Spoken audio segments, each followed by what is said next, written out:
Hello and welcome. I am Scrapperlock and this is City of Heroes. We are soloing the Stalker. We have about 1,000,000 XP to go to get to level 42. We're level 41. We're finishing the Nemesis story arc, and I think what we're going to do, guys, is set this to +1, because if we're fighting actual Nemesis and it's an elite boss instead of a regular boss, we might have a lot of trouble. I don't remember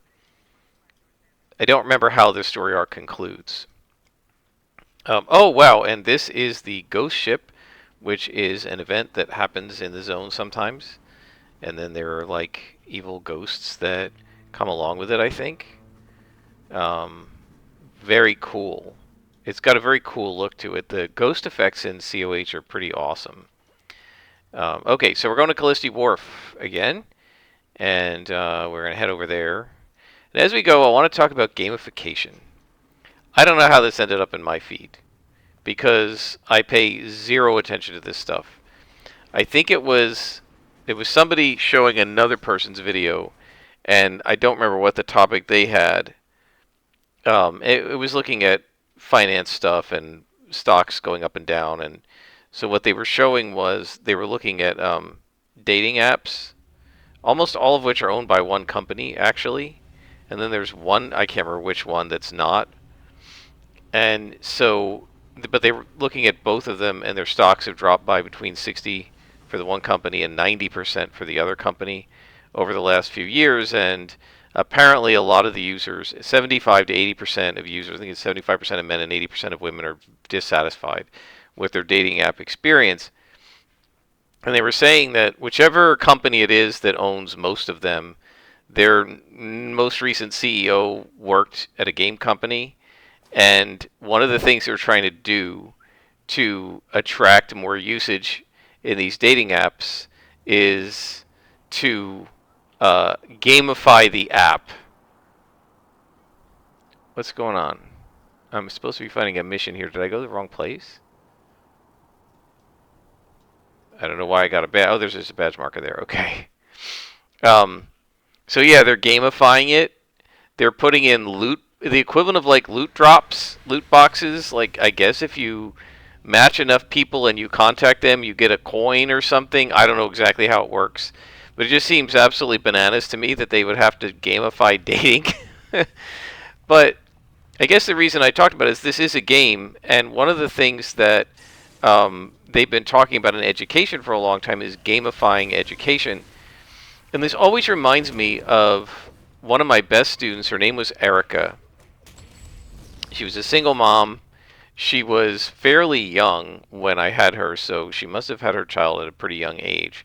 But she was the best student, and it was my first embryology class. We call developmental biology, but it's, so study of embryos. Ooh. Okay, we got a boss and a surgeon. We got to take the surgeon out first. Let's see what else is here, and then we'll come back. Because we know that we're going to have to use overload on that boss. And I just want to see who else is around before we kind of like run out of the overload. And, you know, we're going to have to like use it and then wait some time before we use it again. If there's another boss, we need to be aware of that. We're just going to look around. The advantage of being a stalker is we can do this without anybody detecting us. Alright, so that pretty much takes care of this level. So the question, guys, I don't know, should I hit these guys now? Or should I do the level and come back? There's a glowy over here too, I think. Right here. Alright, we can definitely grab that. So, I think of Erica whenever they talk about this. The reason I think of her, we'll hit these guys now. The reason I think of her is there's a huge push in among the people who aren't actually teaching, right? This is like the administrators of universities. Most of them were professors at one time, but they haven't taught students in a decade or more because they've been in administration, right? And they think that they know more about teaching than the people who are currently teaching. Even though some of us have been teaching for 20 years, 30 years, right? And it's not that they don't know anything about it, but if you haven't been in the classroom in 15 years, you don't really know what modern students are like because you haven't taught them, right? And so That's an issue. But oh, we got to do overload. Hang on, almost forgot that. Let's just get everything going. Come on, pop up. There we go. So so that there is this push by the administration. We got to find some way to get the students to be studying and to try harder in class and so on. So let's gamify the course, right? Make it fun for them. Make it like a video game. They like playing video games. They like playing these apps on their phones. So let's gamify education so that the students might actually study and stuff, right? So that's the that's kind of what they often will ask us to do. And again, I always think of Erica because there was this other guy in the class who was not as good a student as she was. We're just giving him time to stop having the deflection going. Let's see what happens if we placate. And so this one day he was complaining. I can't remember what class he had. I think he had a Chinese or some foreign language class. I think it was Chinese. And so he's taking this Chinese class, Mandarin language, and he said he was complaining about it. And his complaint was that it wasn't, the teacher didn't make it fun, right? It wasn't a fun class. It was, you know, boring or something. And I always remember Erica saying, "You're not here to have. You're not." He said it wasn't entertaining enough, and she said, "You're not here to get an entertainment. To get entertainment, you're here to get an education, right?" And it's, you know, education doesn't have to be miserable, but it isn't just fun and games, right? It's not a video game, and gamifying education doesn't necessarily mean you're going to actually learn anything. And in fact, it might hinder your ability to learn if you're focusing too much on like trying to get rewards and badges and things like that, which they do try to tell us to do with students, right? I mean, we use this learning management system called Canvas, and my university is way too cheap to actually to pay for that feature in Canvas, but Canvas will allow you to put badges in, and then if the students are achieve certain things, they get achievements like the badges in this game, right? So you get a badge for doing 10 homeworks on time, or you get a badge for completing 5 quizzes, or you get a badge for coming to class 7 days in a row, or 7 classes in a row, or something like that. And I mean, yes, trying to reinforce good behaviors is something that might help students, but if they're not actually learning anything, if they're just doing stuff to get the badge, I'm not sure that it actually does any good. And so, yeah, there's this idea that if we gamify things, people will like it. But the reality is, I don't think that's true, because the game is a game, right? It's not the case, and I forgot to get that glowy, didn't I? It's not the case that that the game is something you wouldn't enjoy anyway, but you enjoy it because it got gamified, right? You like City of Heroes because it's a game and it's a fun game, and they made it a fun game. It's not something boring like studying how to conjugate verbs in a foreign language that a lot of people don't like to do, that they made fun by putting badges in it, right? They didn't have to put badges or reward merits into the game to make us play the game and do story arcs, right? Story arcs give us reward merits, but we would do them anyway because we enjoy them and we're playing the game, right? They didn't have to put loot drops into the missions to get me to do missions, right? I mean, I know there are some people who will do a mission for the loot drop and stuff like that, but there are also tons and tons of people who do these things just because they're fun, right? And the same thing with other video games. They don't have to do anything in Mass Effect to get me to roleplay my character. I'm doing that because it's fun to do, right? And so I'm not sure they have it right. Like that. I just don't think that you can actually take a thing that is implicitly not a game and make people do it by making it a game. Yeah, I don't think that it works. I'm sure there's some data that suggests that it might. I feel like it's a very limited utility. And the other thing I'd say is, if you want to play a game, and if you want to do something that's not like people are gamifying things like reading by like using websites that give you, if you track your reading, you get achievements or whatever for reading. Like, that's kind of nuts. I didn't miss a glowy in here, did I? That's kind of nuts. I read because I enjoy reading. As I just read, I've been reading Stephen King, and I like a lot of his stuff, and I like fantasy.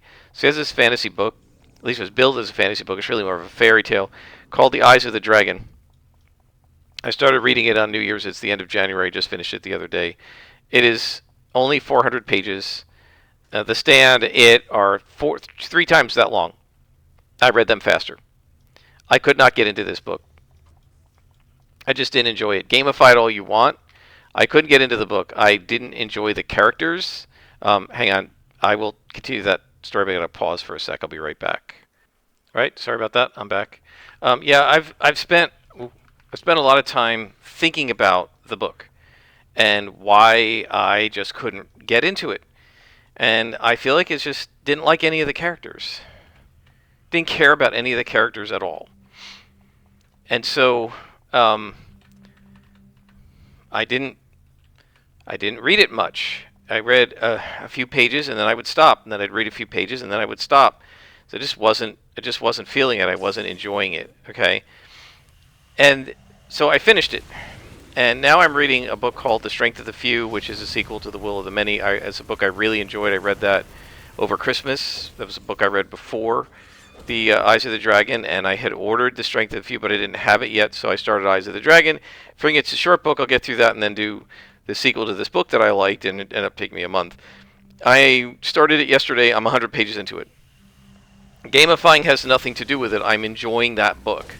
I'm liking the story. I like the character, a couple of characters in it. I particularly like the main character a lot. He's a little bit of a Mary Sue, but it's okay. I enjoy the world building. I think it's really cool because it's sort of based on Rome, and it's very Roman, and I love the Roman Empire. I just think it's just a cool period in history.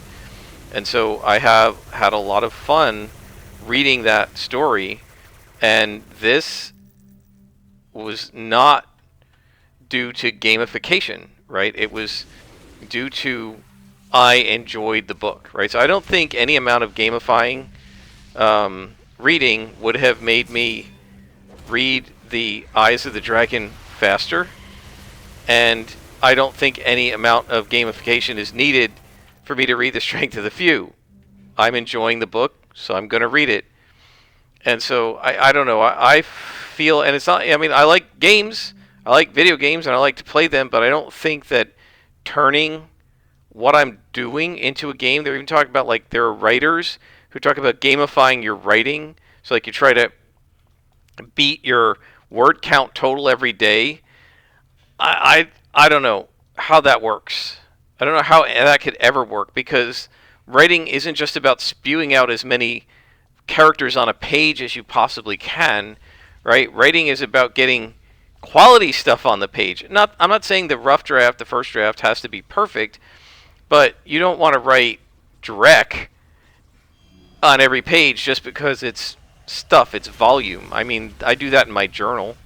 I'm going to write a page today, and I just write, and it doesn't have to be good because it's my journal and nobody else is ever going to read it, I hope, right? But you're not going to do that with your novel or your short story.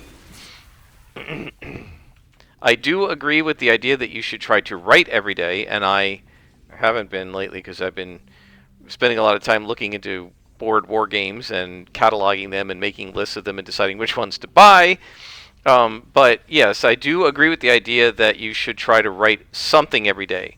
But it could be as little as just a paragraph, just to keep the flow going, right? So that you don't lose the thrust of what you're writing. Because what happens to me usually is, and this almost always happens because of work and stuff, if I'm writing a novel or whatever, a longer short story, and I get through, I'm writing every day for, I don't know, a couple months even. I pretty much wrote every day from like early November until after Christmas, and then I kind of stopped.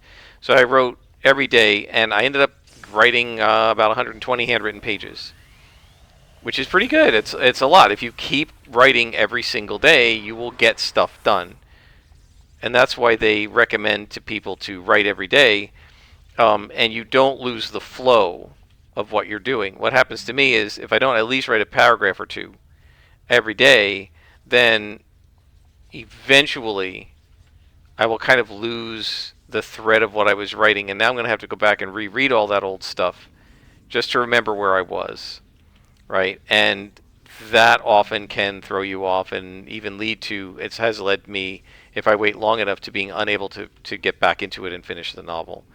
Hopefully that won't happen to me here. It might. I've been doing like a, seat of the pants novel, and I think I know where I want to go next, but I don't feel like I'm stuck, right? It's not one of these things where I stopped writing because I didn't know what to do next. I stopped writing because I started doing stuff with the war games, and then I was like, I'll write tomorrow, and then then it turns into I haven't written in 3 weeks or whatever. That can certainly happen. And writing every day, yes, but gamifying it so that I like try to beat myself every day, I'm not sure that would do me much good, because if you're just writing a lot of bad writing just to get the volume done, I'm not sure what that actually benefits you. And it's the same thing with gamifying education, right? If you're just come to class every day to get the badge. Well, I know lots of students, when you give them attendance points, which is one of the reasons I don't do this anymore, who will come to class every day and sit there and be on their phone. And no matter how much I tell them, get off your phone, they stay on their phone. And they roll their eyes at me, and they get mad at me when I make them get off the phone, right? And so there are a lot of students who act that way. I want to make sure there's no snipers. Okay, looks like there aren't. I know lots of students who act that way, and I used to fight with them about it, right? Get off your phone, please. And then as soon as they literally, and these are 21-year-old, 19-year-old students who are supposed adults, and they act like my nephews acted when they were little. Not now as teenagers, but when they were, I don't know what my nephews act like in school, but when they were little kids, right? My sister would say to the little one, he's on YouTube. And she'd say, that's enough YouTube, Sean. Put the computer away, stop playing with it, and come join us in the living room, right? And Sean would say, okay, and he'd get up from the computer, and he'd join us in the living room.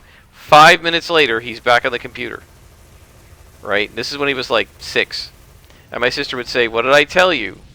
I don't want you on the computer anymore tonight. Please come join us in the living room, or if you want to go to your room and read, but I don't want you on YouTube anymore. And he'd say, okay, and he'd come join us on the couch. And he talked to us a little bit, and he would basically wait for her to forget about it, essentially, I guess. I thought she would. And he'd get up and be on the computer again. And she'd finally look to me and be like, well, it's either I've got to fight with him every 5 minutes or let it happen. And some nights she would fight with him, and some nights she would just let it happen. It's exhausting, right? So this is what my students would do. I'd be walking along the edge of the classroom, and there's a student sitting right on the aisle with her phone out or his phone out, watching some crap on YouTube. And I say, put the phone away, please. And they roll their eyes at me, and they put the phone down, like just put it down on the desk, face down.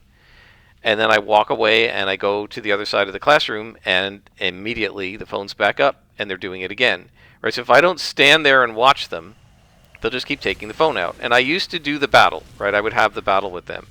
But my personal opinion now is, if that's the way the student is going to be, when I force them to come to class, I'd rather they stay home. Not good for them to stay home. They might fail the class if they stay home, but they're not really present when they've got that phone out anyway. So I just assume they don't distract me and everybody else, right? And so if you gamify going to class, what's going to happen is a bunch of students who just want to get the points for attendance are going to show up and then sit there on their phone, right? And if you argue with them about it, they're going to say, well, it just says here that I have to come to class. It doesn't say I have to be paying attention, right? And if you try to make it so that they pay attention, they'll find some other way to get around it. Same thing with doing the homework, right? We tried, okay, we're going to make these students do this online homework. Well, what do now? They go to ChatGPT and they ask ChatGPT to give them all the answers to their homework, right? Or what the chair of the department said has been going on. So we've got a textbook. McGraw-Hill has this. I don't use McGraw-Hill, but they all have something similar thing called Connect, which allows that, like, basically it's a bunch of questions about the textbook. If the students get their answers wrong, the system will send you to the page in the textbook where the answer is and try to make you read that part to try to get you into the book. If you don't understand what's going on, the book, it sends you to the book to help you. And I thought it was pretty good in the sense that when I first got it, what I wanted to do was show the students a screenshot on the first day of class of what it looks like after you completed an activity and gotten some questions right and wrong. So I got the first, dozen questions right. And then I just started clicking random stuff to purposely get things wrong so that it would show them like 75% right or whatever, what it looks like. But the thing is, these systems are kind of smart programs, and they won't let you do that. If you get things wrong, then they will they will make you keep doing it until you get it right. They'll give you easier questions until you start getting them right. You can't fake it. So she said these students are cheating on the homework. I said, well, how are they doing that? You can't fake that. She said, oh, they have group chat open. And one of them will get the answers and tell all the other ones what the answer is, and then they all put it in. And I said, but doesn't it randomly show you different questions? She said, yeah, but if you have enough people in group chat and enough people are in the book, there are going to be similarities. A bunch of the questions are going to repeat, right? They only have so many questions about the first phase of mitosis, prophase, right? So there's a bunch of these guys. So we just take a little bit of luck. So she said, yeah, then whoever had the multiple choice question about prophase puts that answer in the chat, and whoever had the true-false question about prophase puts that answer in the chat, and you end up with the students basically cheating their way through that. So even if I say I'm going to give you a badge to gamify the homework, I'm going to give you a badge for that homework, the students are not, they'll get the badge without doing the homework, right? The purpose of the badge is not to give them the badge, right? It's to get them to do the homework. This is a fundamentally different thing from something like City of Heroes, which is a game, and the purpose of the Explorer badge is to get the badge, right? It doesn't do anything else for you, and it's just an accomplishment for you in the game that you got the badge, that you visited the place where Statesman fought Requiem and defeated him or something, right? And it's this cool tourist spot in a city that you care about, this fictional city that you care about, and you want to learn about Paragon City. That is totally different from a student who doesn't care about the homework, doesn't want to do the homework, and just wants to get the points, the badge, so they can get the points so that they can get a grade, right? I don't think it always works in the context of something that's not a game. Games are great, but not everything is a game. And I think there's a sense in which sometimes you actually lose something by gamifying a thing, right? So writing, again, let's go back to that. Yes, if I gamify writing, it might cause me to write more words on the page. But I'm not sure that that's going to make me enjoy the writing process more. I'm not sure that's going to make me write any better, and might actually make me write worse. And it might be this sort of thing where I'd actually rather just go back to just writing. I mean, at one point I fell into this trap.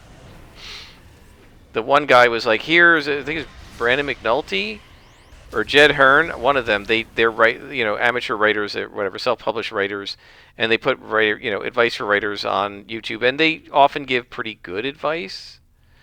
But one of them showed this, I think it was Jed Hearn. He showed this on YouTube, showed this spreadsheet that he made to track his writing, how many words per day, and it it's in Excel, and so it highlights in, red if he doesn't do enough words, and orange if it's below average, white or something if it's average, green if he's above average, right? And his goal is to keep like making it green, making it better, improving, writing more and more every day. And so I did that. I created my own spreadsheet, and I did that for a while, and it didn't do me any good, right? It didn't make me a better writer. It didn't make my story any better. It didn't make me enjoy the writing anymore than I had been, right? And I think in a sense it actually made it worse. It's like I don't need to gamify every part of my life, right? I play games for fun, but I don't feel the need to gamify everything. And I wonder if we're really our entire culture has sort of gone off the deep end on this gamification stuff where we try to turn everything into a game. Um, yeah, I don't know. What do you guys think?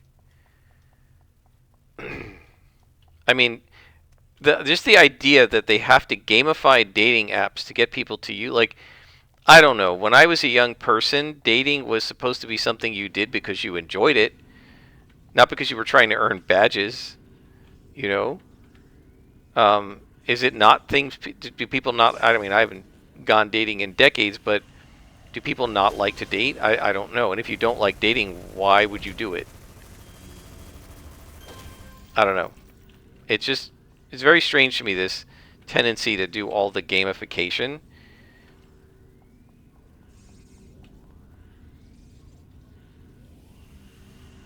What do you guys think? We have 4 pieces of apparatus to shut down. There's 2 in this room. I'm assuming the other 2 are on this level. I'm rather surprised we haven't encountered an elite boss in here, but maybe this isn't the final mission after all. I can never remember with this story arc. It's a very long one, so I don't really remember. But did we get everybody in this room? We did, it looks like. Yeah, you can see why I don't like fighting +1s, because the oranges are fine, but the yellows are just too easy.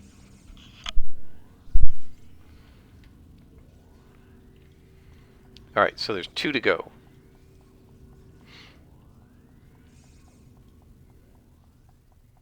Alright, we're full on salvage again. We have a bunch of orange. I need to unload those.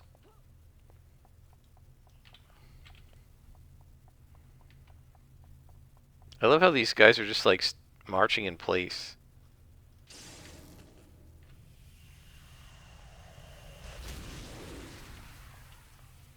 And you can see for the orange lieutenants, we can one-shot them with the +1 lieutenants with our built-up assassin strike, but if they're red, it does take another punch.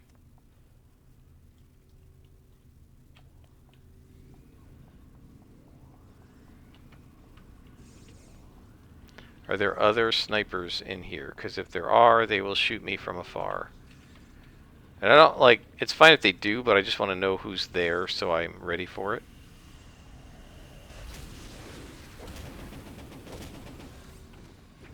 This character puts out such a nice amount of damage now. With our enhancements mostly in. We just have, so let's see, next level, what we need to do is we need to finish Shadow Punch. I still need to work on Disrupt at some point. Maybe we'll have the slots, I don't know. I feel like I want to finish Shadow Punch and get that done. There's a lot that I want to keep enhancing, but I think that's what I'm going to do. And then 43. We might do the endurance one. Because I would like to get that set, but I don't know if we're going to be able to buy the rest of that set. It seems to me like that's a sort of set that might be very expensive. Maybe what I'll do is see if we can buy that set, and if we can, go ahead and do, whoops, I let go too fast. Go ahead and do the slots at 43, but if I can't, where'd the other guy go? But if I can't afford or get the set, then maybe just leave it alone.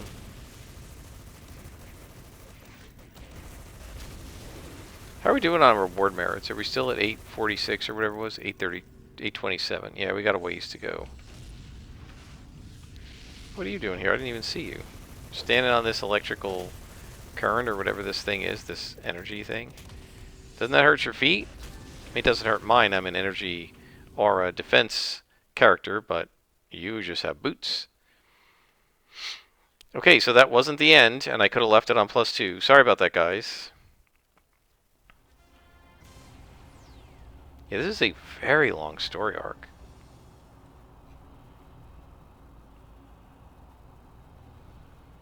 So now we're going to try to take him down himself. Now we have to defeat Nemesis. So this is the end of the story arc. And it's right here in Callisti Wharf.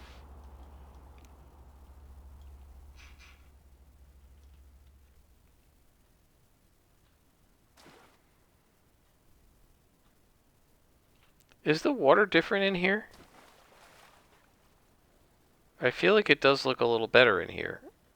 I wonder if this is I guess this is more like the Pretoria textures. It looks kind of like it is, right? Like the sidewalks and stuff. They're nicer textures than the COH base game in Paragon City.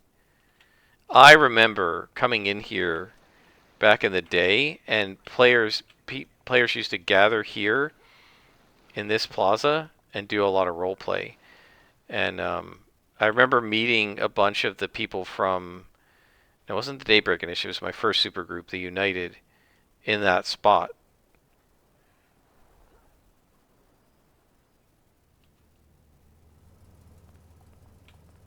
They've done a little bit in Callisti Wharf, but I feel like, you know, they have a few pedestrians walking around, but I feel like they need more in order to make it look like a living, vibrant city, or part of the city. It's a cool zone, though. Okay. So now we're going to defeat Nemesis and his guards. Wow, false Nemesis right at the beginning. Ooh. This is going to be difficult. I think we may want to do some pulling here. Let's see what's beyond this. There's nobody here. Let's see if we can pull this guy. I can pull with laser beam eyes now. And we might get the lieutenant. No, we didn't get the lieutenant. I was trying to get the lieutenant because I don't want to fight the lieutenant at the same time as I fight Nemesis. It's just going to be a hassle. Although at least that guy won't. Oh yeah, here he comes. Thank you. That's what I wanted. Good job, buddy. You did exactly what I wanted you to do. You came over here so I would not have to aggro the false Nem. We may have several of these to fight, because Nemesis probably has a bunch of decoys. We can ignore the Jaeger. That's actually about the best. That's about the best buddy he could have, in, as far as we're concerned. We're going to wait till Placate re-ups, because I want to be able to do that. Well, we're close enough on it now, I guess. So we're going to go ahead, hit overload. These two. Focused accuracy. Build up. Assassin. I'm going to stay zoomed out here because I want to be able to see the words above his head and see when it's doing deflected, deflected, deflected. Placate. See if we can assassinate. Oh, see, he's got some sort of an AoE dot. Okay, deflected, deflected, deflected, so we'll go after the Jaeger.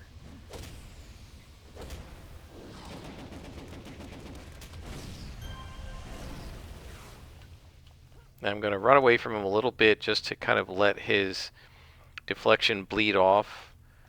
Hopefully by the time he comes around the corner, it'll be gone.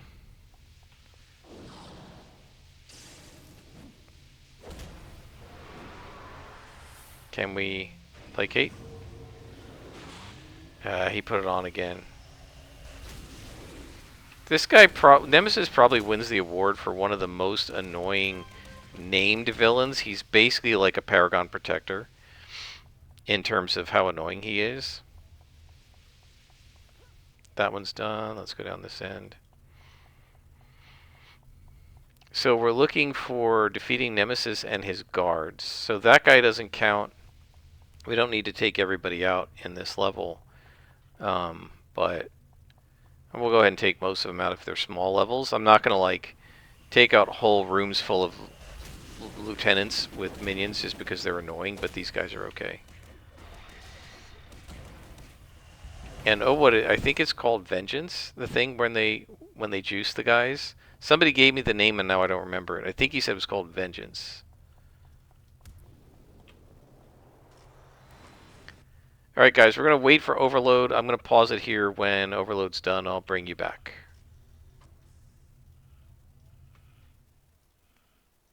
Okay, we are back. Overload is over.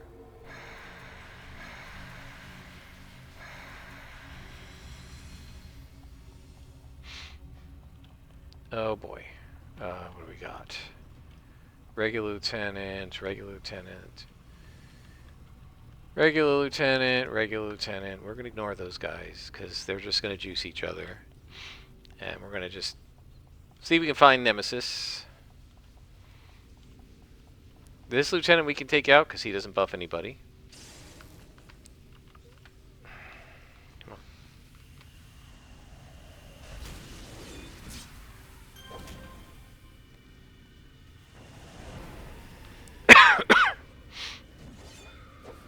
Come on. There we go. I still haven't colored my I-beams. Somebody remind me to do that. You guys really can't remind me to do that, because by the time you see this, I will probably have long since recolored my I-beams.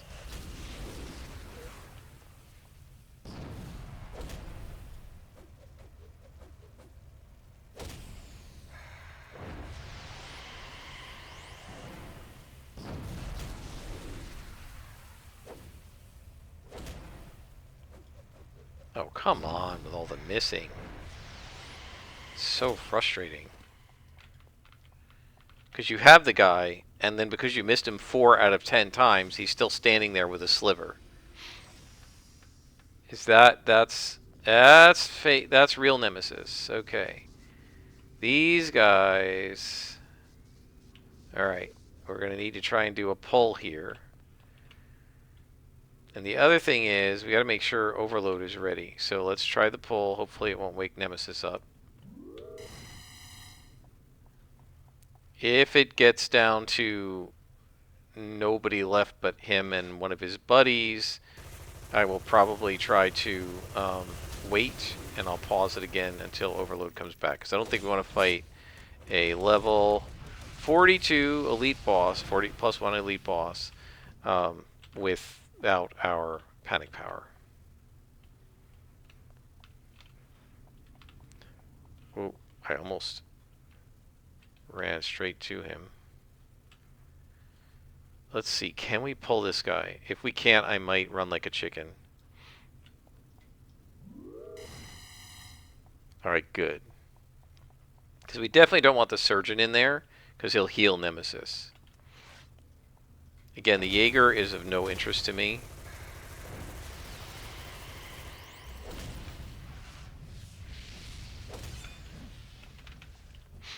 Alright, let's keep hitting the wrong button. Let's wait for hide. And then we're going to come in here and see what we got in here. Do we have anybody else? Okay, so everybody else is gone from this room. So probably no one else matters here, but let's just see. It might be worth just taking these guys out over here until the Overload comes back, rather than just sitting there waiting. At least we get some XP. So what I may try to do, so we're going to kill this guy, and then I'm going to try to pull that lieutenant back. It's a regular lieutenant, right? I just want to make sure he wasn't a sniper. I'm going to pull him back here. Hopefully he won't juice the other guys. Come on back. Come on. Alright, good. Placate. Assassinate.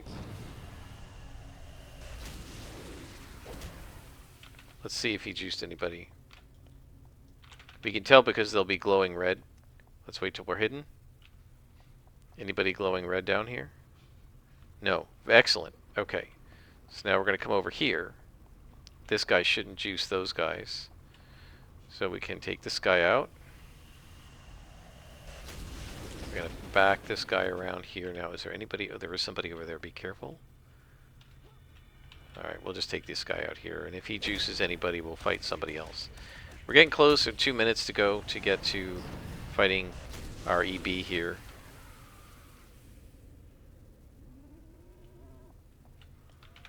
Let's see what's over here, too. Is there anything of interest? These guys are easy to take out because they don't buff.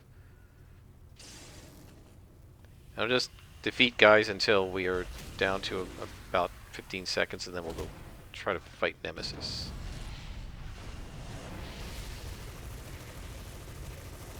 Now he's going to be much rougher as an elite boss. And he's been pretty tough as is, so we'll see what happens here. But I don't know if I can take him at +1. We'll just have to see. If not, guys, I won't make you watch the whole mission. Maybe what we could do, we are a Stalker, maybe we could do, if we have to change it to +1, is just run down and kill him. And we got a badge for Superstar. What does that do? To make a statue in my name. I don't know what... Is it XP? Is it how many enemies you defeated? Somebody post in the comments, what does Superstar actually signify? Alright, I'll put up with it. There's only going to be one buff. This guy will buff the other two, but that's alright. It's just 2 of them. If I wanted to be smart, I could set it up so that I start fighting this guy and it doesn't buff. Look at this. So it's 50% and I missed 3 in a row.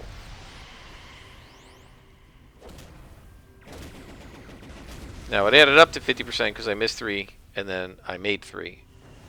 Right, but seems so streaky. Okay, so we've taken these guys out, and now we're going to head back, and we're going to fight big old elite boss Nemesis. And guys, I don't know. We'll see if we can take him out. I don't know if we'll be able to. I mean, I feel like we're in pretty good shape. We've got a lot of inspirations here, and we've got plenty of heals. We should be okay. I could turn on my endurance, my disorient toggle, but I doubt it would work on him. It may work on the Jaeger, but the Jaeger's yellow. I don't think the Jaeger matters. So here we go.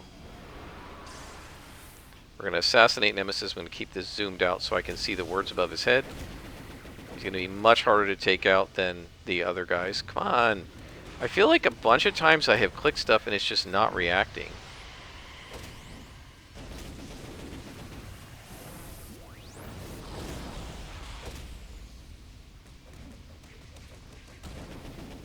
Wait a minute, what happened? I didn't hit overload? I thought I hit that. Alright, now we have overload. I was looked up at my defenses and they were only in the 30s. I'm like, why?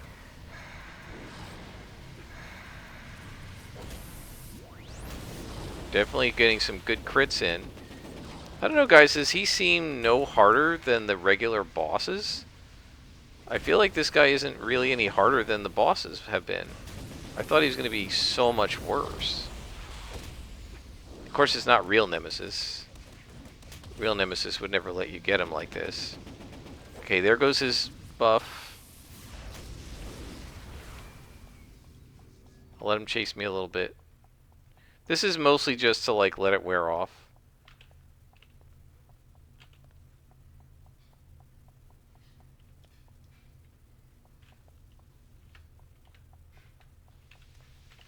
Hasn't worn off yet? Okay, well, we'll just come back into the main room here. He'll come back here anyway. So we'll just come on back in here. Has it worn off? It still hasn't really worn off. Let's see if we can hit him. Oh, there it goes. I think it wore off there. Let's placate, build up, assassinate. Got him.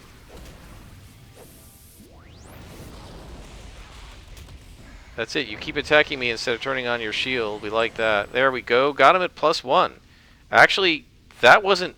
That literally was no harder than fighting a regular boss. I don't know. How many hit points did he have? 5,000? I don't know how many the regular bosses have. I don't know, guys. Put your comments down, but it looks... I felt like that was exactly the same as fighting a regular boss, and elite bosses are usually much harder to fight.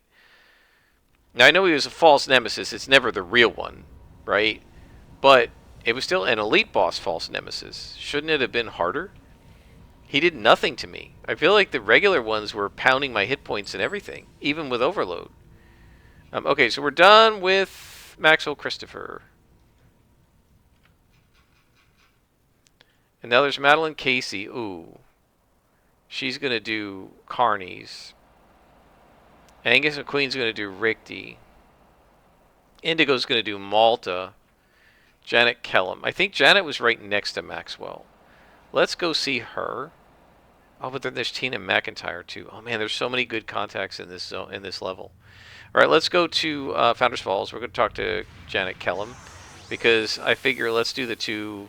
I don't know why I feel like I want to do it this way, but I feel like let's go ahead and do the two NPCs who are standing next to each other. I think they're right next to each other just past the hospital, which is going to be this way. Oh, switch to super jump. And we're overloading, so hang on. I got to turn off all my toggles. Boop, boop, boop, boop. That was actually kind of dangerous to do. These guys, oh, they're green. I mean, like, at this, nothing in this zone really is a threat to me, so. But we got to remember we don't have hide on right now. I'll turn that back on in a sec, but we don't really need that. We'll just come over here. Yep, Janet Kellum is right next to Maxwell Christopher. So let's just go ahead and do these two so we got them taken care of. And we got to investigate a Cray lab. So she's going to put us up against Cray, I guess. I guess we can do one more mission. And our endurance is coming back, so let's turn our toggles back on. Boom, boom, boom. Boom. Alright, now we're going to be dealing with Paragon Protectors, I'm sure. Oh, actually, we need to go to the base, because I got to dump some of this salvage. And we may want to craft some of these IOs and stuff, so let's just go ahead and head on back to the base. So maybe we won't do this mission. Maybe we'll just do a little bit of cleanup at the base. And I'll bring you guys back when Janet gives us a story arc, or we hit 42 or something like that. Let's see, we want to sell some stuff, so let's come over here. And we can get rid of these guys. Boom, boom, boom. I don't really have a lot of inventions. Okay, so let's come over here. And we're going to get rid of some salvage. Can we make anything? Alright, let's make that. That'll clear up a little bit of salvage.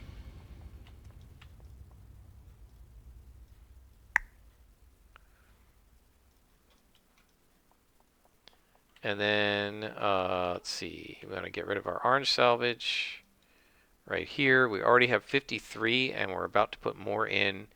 So let's see. 1, 2, 3. Wow, we have a whole bunch of orange salvage. We have almost 60 of it now. That's fantastic. I'm really happy about that. We should be able to make quite a few invention set enhancers because of that. Let's see. We can put 10 more things in here. Let's throw in what? 10 of those. And then over here, we can put 7 more. So let's throw in 7 of those. And then if we come downstairs, I think we probably have some room in here too. We have 5 more we can throw in, right? So basically what I'm doing is, the reason I'm throwing in the stuff we have extras of is so that we still have some of it in my inventory, so that when we do some crafting, it's not that we have 0 and I got to go looking for it. Now, if I was smart, I would have these all alphabetized, but I'm not smart. I'm too lazy to do that. This is full. That is not, so let's throw in a couple more right there. And then is this open? Nope. Oh, yeah, we can put 10 more things in there. Okay. So now we will probably end up putting some. Oh, here we go. Boom. We still have 1 ceramic armor. Oh, all right, we'll put, let's see, put 6 of those. And then, let's see, let's put in like 4 of those. And now we're good. So we still have like 1 or 2 of everything in here that I already had, but not 14 of them or what have you. So yeah, so it looks good. We're moving along, and we're gonna start getting into sets. Probably, let's see, we got 48 reward merits from that story arc, right? Which puts it at 875. So you figure 40 odd reward merits per story arc. We need 320, so we need to do about 8 more story arcs. That's probably going to be about 3 levels from now. My guess would be around level 44. We will have enough. We'll put both of our ATOs and we'll put that Doctored Wounds on our things, and we'll then have 3 sets. We'll be here in the mid 40s. I feel like that's a good amount, and then the last 5 levels we'll be trying to like really get ourselves to have some decent sets. But for now, we don't really need to do that. So until next time, guys, I am Scrapperlock, and this has been City of Heroes soloing the Stalker.